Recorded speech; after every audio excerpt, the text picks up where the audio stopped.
शेगाव तालुक्यातील बोंडगाव कालवड हिंगणा या गावातील नागरिकांना अज्ञात आजाराची लागण होऊन चक्क 3 दिवसात संपूर्ण टक्कल पडत असल्याने नागरिकांमध्ये दहशत निर्माण झाली आहे। या प्रकरणी आरोग्य विभागाने गावात धाव घेत सर्वेक्षण केले आहे। ही समस्या नेमकी कशाने उद्भवत आहे ही बाब अद्याप अस्पष्ट आहे। तालुक्यातील बोंडगाव कालवड हिंगणा या गावात अज्ञात कारणामुळे केस गळतीच्या आजाराने थैमान घातले आहे।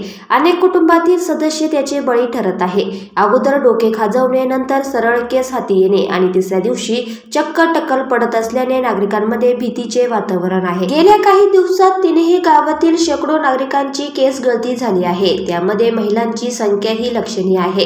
हा प्रकार होऊनही आरोग्य विभाग अभिन्न आहे, त्यामुळे नागरिक खासगीत उपचार घेत आहेत। शॅम्पूने असा प्रकार घडत असावा असे डॉक्टरांचे मत असले तरीही कधीही आयुष्यात शॅम्पू न वापरणाऱ्या नागरिकांचेही केस जात असल्याने नागरिकांमध्ये खळबळ उडाली आहे। जिल्हा परिषदेच्या आरोग्य विभागाने बोंडगावात सर्वेक्षण केले, त्यामध्ये केस गळतीच्या आजाराने 30 जण बाधित असल्याची माहिती पुढे आली।